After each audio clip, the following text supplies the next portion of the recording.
அன்புள்ளம் கொண்ட பாசமிகு சகோதர சகோதரிகளே, இன்று தவக்காலத்தினுடைய 3வது ஞாயிறை நாம் அனுசரித்து கொண்டிருக்கிறோம். இப்போ நீங்கள் இந்த வீடியோவில் பார்த்துட்ருக்கிறீங்க, நான் நின்றுட்டுருக்கிறேன்னா இல்லை இந்த சேரில் உட்காந்துட்ருக்கேன்னா இல்லை கீழே விழுந்து கிடக்கிறேன்னா, நிச்சயம் நீங்கள் எல்லாம் ஒரே பதிலை தான் சொல்ல போகிறீர்கள். ஃபாதர், நீங்கள் அந்த சேரில் உட்கார்ந்துக்கிட்டு இருக்கிறீங்க.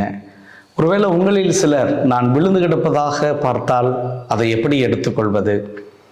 பவுலடியார் இப்படி ஒரு கருத்தை நமக்கு வழங்குகிறார். இந்த 2ஆம் வாசகத்திலே கொரிந்தியருக்கு எழுதிய முதல் திருமுகம் 10ஆம் அதிகாரம் 11-12 இறுதி காலத்தில் வாழும் நமக்கு இவை அறிவுரையாக எழுதப்பட்டுள்ளன. எனவே தாம் நிலையாக நிற்பதாக நினைத்து கொண்டிருப்பவர் விழுந்து விடாதபடி பார்த்து கொள்ளட்டும். தாம் நிலையாக நிற்பதாக நினைத்து கொண்டிருப்பவர் விழுந்து விடாதபடி பார்த்து கொள்ளட்டும். இதனுடைய அர்த்தம் என்ன? இந்த செய்தி எதை குறித்து காட்டுகிறது? நிச்சயம் இந்த மறைவுரை முடிவதற்குள் நீங்களே புரிந்து கொள்வீர்கள் இந்த செய்தி எதை குறித்து காட்டுகிறது. நம்ம சேலம் மறை மாவட்டம் தொடங்கி ஏறக்குறைய 95 ஆண்டுகள் ஆகின்றன. இந்த 95 ஆண்டளவும் எத்தனையோ குருக்கள் இந்த மறை மாவட்டத்தில் குருக்களாக திருநிலைப்படுத்தப்பட்டு பணிகள் ஆற்றி பிறகு இறந்து போயிருக்கிறார்கள். ஆனாலும் என் மனதை பாதித்தது ஒரு இளம் குருவை இந்த மறை மாவட்டத்திலிருந்து கடவுள் எடுத்துக்கொண்டார். ஃபாதர் அசோக் குமார். நானும் அவரும் ஒன்றாக குருமடத்தில் சேர்ந்தோம். அவர் 12ஆம் வகுப்பு முடித்து விட்டு வந்தார். நான் காலேஜ் முடிச்சுட்டு ஜாயின் பண்ணேன். தொடக்கநிலை பயிற்சி இனிஷியேஷன் டைமில் நாங்கள் ஒன்றாக ஒரு வருடம் படித்தோம். நன்றாக படிக்கக்கூடிய குருவானவர். ஆனால் அவரை மிக குறைவான வயதிலே, ஒரு 35 வயதிலே அவர் இறைவனடி சேர்ந்தார். அவரை கல்லறையில் வைத்தபோது அவரது முகத்தை அந்த மண்ணோடு மண்ணாய் நான் பார்த்த தருணத்திலே உண்மையில் உள்ளம் குமுறி அழுதேன். ஒரு குருவானவர், நமக்கு தெரிந்தவர் நம்மை விட்டு போய்விட்டார் என்பது ஒரு புறம் இருந்தாலும், இன்னொரு புறம் என் மனதை அதிகம் பாதித்தது. இளம் வயதில் கடவுள் இந்த குருவானவரை எல்லாம் எடுத்துக்கொண்டார். ஆனால் என்னை ஏன் உயிரோடு வைத்திருக்கிறார்? அவரை விட எந்த விதத்தில் நான் உயர்ந்தவன்? அவரை விட எந்த விதத்தில் நான் சிறந்தவன்? ஆனால் கடவுள் ஏன் இவரை எடுத்துக்கொண்டார், என்னை வைத்து விட்டார்? கொஞ்சம் இன்னும் நமது சிந்தனை ஆழப்பட்டு பார்ப்போமே. கொரோனா பெருந்தொற்றில் எத்தனையோ மனிதர்கள், நமக்கு தெரிந்தவர்கள் எல்லாம் இறந்து போனார்கள். அவர்களை விட நாம் சிறந்தவர்களா? அவர்களை விட நாம் நல்லவர்களா? அவர்களை விட நாம் வல்லவர்களா? ஆனால் கடவுள் அவர்களை எல்லாம் எடுத்துக்கொண்டார். நம்மை இந்த பூமியிலே வைத்திருக்கிறாரே, அதனுடைய அர்த்தம் என்ன அன்புக்குரியவர்களே? இதே கருத்தை தான் இன்றைய நற்செய்தியிலும் நம் ஆண்டவர் பேசுகிறார். சிலர் வந்து அவரிடம் பிலாத்து கலிலேயரை கொன்று விட்டான் என்று சொல்லுகிறார்கள். உடனே இயேசு என்ன சொல்லுகிறார் பாருங்கள். லூக்கா எழுதிய நற்செய்தி 13ஆம் அதிகாரத்திலே, இக்கலிலேயருக்கு இவ்வாறு நிகழ்ந்ததால் இவர்கள் மற்ற எல்லா கலிலேயரையும் விட பாவிகள் என நினைக்கிறீர்களா? அப்படி அல்ல, மனம் மாறாவிட்டால் நீங்களும் அவ்வாறே அழிவீர்கள் என்று சொல்லுகிறார். தொடர்ந்து அதே கருத்தை வேறொரு சூழலிலும் குறித்து காட்டி பேசுகிறார். சீலோவாமிலே கோபுரம் விழுந்து 18 பேரை கொன்றதை அவர்கள் எருசலேமில் குடியிருந்த மற்ற எல்லாரையும் விட குற்றவாளிகள் என நினைக்கிறீர்களா? அப்படி அல்ல என உங்களுக்கு சொல்லுகிறேன்.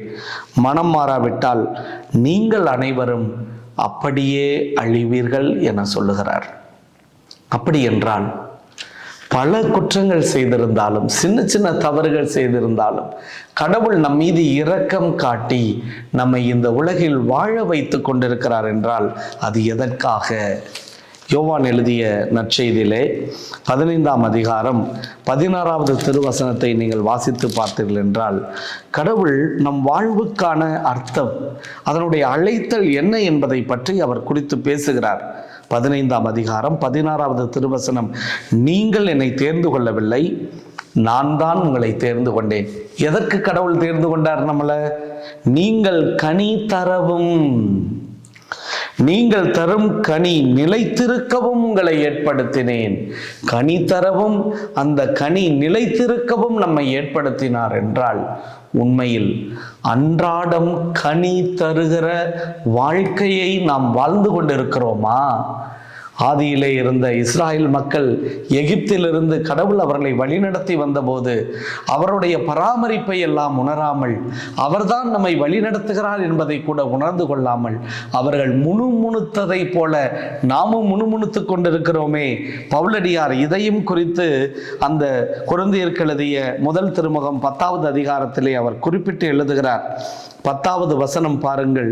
அவர்களுள் சிலர் முணுமுணுத்தனர், இதனால் அவர்கள் அழிவு விளைவிக்கும் தூதரால் அழிக்கப்பட்டனர். அவர்களைப் போல நாமும் முணுமுணுக்க கூடாது. ஒரு மாமரம் எடுத்துக்கங்க. அது நல்ல நிலத்தில் விதைக்கப்பட்டதா, பாறையில் விதைக்கப்பட்டதா, வழியோரம் விதைக்கப்பட்டதா, முச்செடிகளுக்கு நடுவில் விதைக்கப்பட்டதா, இதையெல்லாம் அது ஆராய்ச்சி பண்ணுவதில்லை. விதைத்த போது அதுவே கஷ்டப்பட்டு முளைத்து வருகிறது. எவ்வளவு சூழலிலும் தண்ணீர் இல்லாத காலத்திலும் தன்னால் இயன்றதை சேகரித்து வைத்து அது பிறருக்கு கனி தருகிறதே. அதுபோல நமது வாழ்வு இருக்க வேண்டும் என்பதை தான் இது குறித்து காட்டுகிறது. பல நேரங்களில் நாம் என்ன நினைக்கிறோம், எனக்கு சௌகாரியங்கள் சரியில்லை, எனக்கு இந்த இடம் கிடைத்திருந்தால் நன்றாக இருந்திருக்கும், நான் நல்ல நிலத்தில் விதைக்கப்பட்டிருந்தால் இன்னும் அதிக பலனை கொடுத்திருப்பேன், எனக்கு இந்த வசதி செய்து தரப்படவில்லை, எனக்கு குடும்பம் இப்படி அமைந்து விட்டது, என் கணவன் எனக்கு சரியில்லை, என் மனைவி எனக்கு சரியில்லை, பிள்ளைகள் இப்படி இருக்கிறார்கள், பெற்றோர்கள் இப்படி இருக்கிறார்கள், வாழ்க்கை இப்படி இருக்கிறது என முணுமுணுத்து கொண்டே நாங்களது வாழ்வினுடைய பல நாட்களை நாம் இழந்து கொண்டிருக்கிறோம். மாறாக எல்லா சூழமைவிலும் கஷ்டங்கள் மத்தியிலும் முணுமுணுக்காமல் கனி தருகிற வாழ்வை நாம் வாழ வேண்டும். இறைவன் இயேசு இன்றைய நற்செய்தியில் இன்னொரு ஓமையும் வைக்கிறார். அதுதான் அத்தி மரத்தினுடைய ஓமை.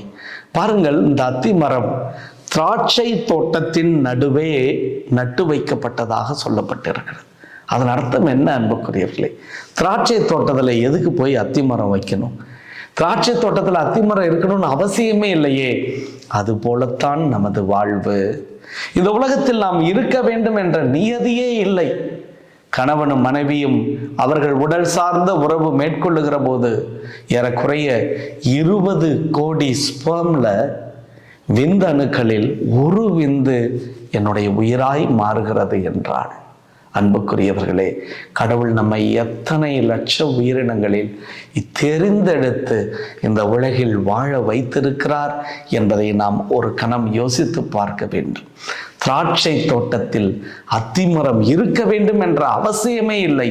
இருப்பினும் அத்திமரத்திற்கு ஒரு வாய்ப்பு அங்கே தரப்பட்டிருக்கிறது. அந்த அத்திமரம் என்ன செய்கிறது பாருங்கள்.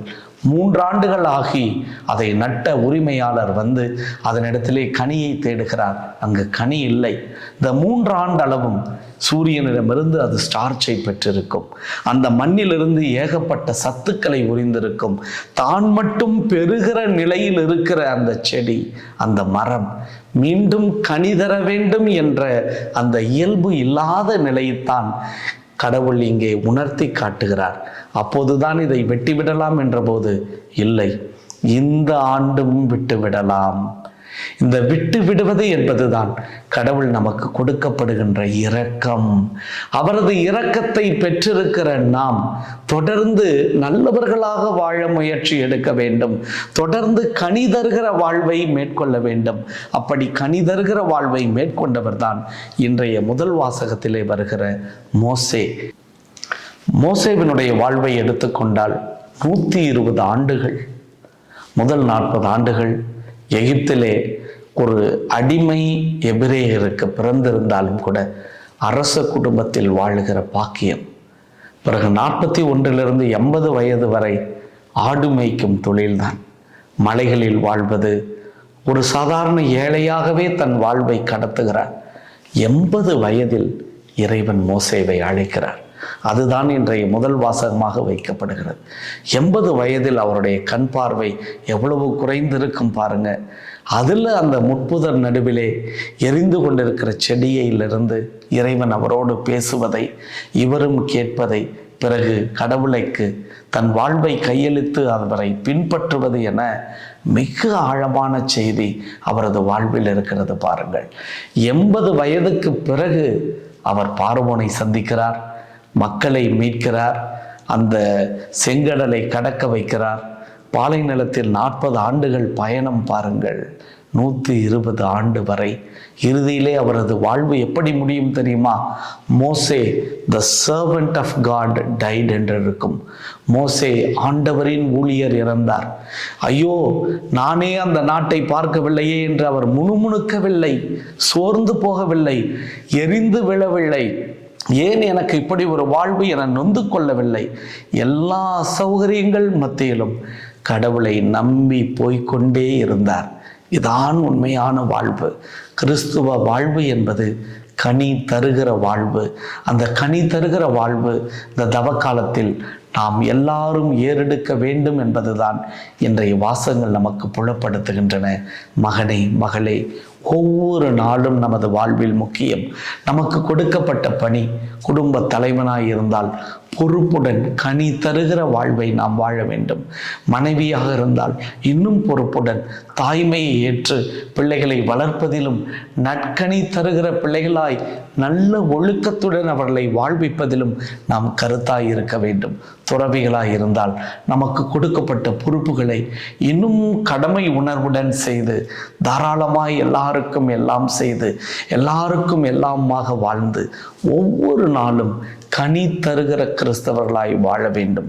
அப்படி அல்லாமல் தன் பெண்டு, தன் பிள்ளை, தன் சம்பாத்தியம் என்று பாரதிதாசன் சொல்வது போல தனக்கென வாழுகிற கடுகு உள்ளம் கொண்டு வாழ்ந்தோம் என்றால் நாம் நின்று கொண்டிருக்கிறோம் என நினைத்து கொண்டிருப்போம். உண்மையில் விழுந்து கிடக்கிறோம் என்பதை மறந்து விடாதீர்கள். கண்களை மூடி கரங்களை குவித்து சிறு ஜெபம் ஒன்றை நாம் ஏறெடுப்போமா? அன்பு ஆண்டவரே, நன்றி சொல்லுகிறோம் அப்பா. ஒவ்வொரு வாரமும் ஒவ்வொரு நாளும் இந்த தவ நாட்களில் நீர் எங்களோடு பேசிக்கொண்டே இருக்கிறீரப்பா. இன்றைய நாளில் நீர் எங்களை கனி தருகிற பிள்ளைகளாய் வாழ அழைப்பு விடுக்கிறீர். ஆண்டவரே, பல நேரங்களில் எங்களுக்கு இடம் சரியில்லை, பொருள் சரியில்லை, ஆட்கள் சரியில்லை, நேரம் சரியில்லை, இது சரியில்லை, அது சரியில்லை என முணுமுணுக்கிறோம், நொந்து கொள்ளுகிறோம். அதற்கு பதிலாக அசௌகரியங்கள் மத்தியிலும் ஆண்டவரே உம்மீது நம்பிக்கை வைத்து தொடர்ந்து எங்களால் இயன்றளவு கடமை உணர்வுடனும் பொறுப்புடனும் கனி தருகிற ஒரு உண்மையான மக்களாய் வாழ எங்களை எல்லாரையும் அது திருப்பாத்தில் வைத்து ஜெபிக்கிறோம். எங்கள் ஜெபம் கேளும் நல்ல பிதாவே. ஆமேன்.